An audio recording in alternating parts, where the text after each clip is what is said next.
Evo nas ponovo sa Vegetom na zemlji nakon... baš sam zapostavio ovaj kanal.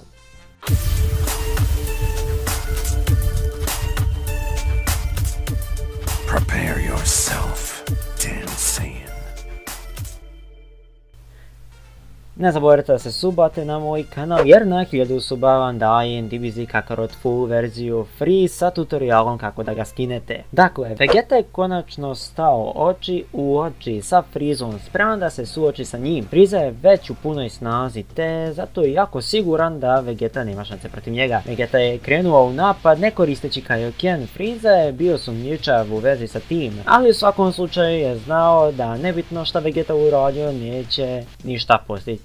I bio je u pravu. Vegeta bez Kaiokena nije mogao ni da ga dodirne, ali to nije ni želio. Samo je testirao Freezu njegove pokrete kako bi bio siguran da radi istu stvar dok se borio sa Kakarotom. Vegeta je konačno iskoristio Kaioken, ali kako je Freeza i očekivao nije mogao ni da ga pipne budući da je u punoj snazi i bez oklevanja je napao Vegetu i sve snage. Vegeta je shvatio da ni sa Kaiokenom puta 4 ne može da ga dotakne te zato je išao na sve ili ništa. Kaioken puta 20, puna snaga, Kamehameha. Frieza je primijetio da Vegetina snaga se povećava, ali pošto ne može dosjetiti energiju nije znao koliko je to tačno. Vegeta je tu shvatio i preuzeo to u svoju korist, s velikom brzinom je napunio Kamehameha sa Kaiokenom puta 20 i lancirao Freezu u svemir. Svi su se obradovali misleći da je gotovo, naravno Vegeta je bio iscrpljen i tijelo mu je bilo u bolovima kao negativna strana Kaiokena.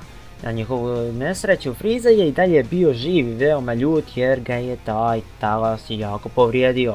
Vegeta nije vidio drugi izbor osim da je iskoristio loptu života, ali je Kakarot morao da mu kupi vrijeme dok to radi. Kakarot je pristao, ali ga upozorava da mu možda ta tehnika neće trebati jer će ga on lično završiti. Borba nije dugo trajala jer Freeza je bio poprilično slab te je napravio energetsku kuglu i lancirao na zemlju kako bi je uništio. Ali Kakarot ju je preusmjerio nazad na Freezu koristeći Kaioken puta 10 što je iznenadilo Freezu budući da mu je to bio posljednji izlaz. Kakarot je pomenuo da Saiyanci postaju sve jači svaki put kada se oporave nakon teške borbe i da je jako razočaran jer je mislio da će dobiti veći izazov. Kakarot je još jednom iskoristio Kaioken puta 20 i sa svojim talasom uništio je Freezu ili je bar tako mislio. Freeza pun bijesa je dobio dodatnu snagu za koju ni sam nije znao i krenuo je na Kakarota koji je ostao sa jako malo energije od posljednjeg napada. Vegeta je vidio da je stanje jako loše i rekao da sačeka još malo i da je kugla uskoro spremna. I par trenutka kasnije lopta života je bila spremna i rekao je Kakarotu se skloni, na šta je on odgovorio da baci tu loptu jer ne može da se pomjeri. Sve dok je taj gad mrtav, nije ga briga hoće li umrijeti. Vegeta nije želio da ubije Kakarota, ali je razumio te je bacio kuglu i zajedno sa Kakarotom Freeza je konačno poražen.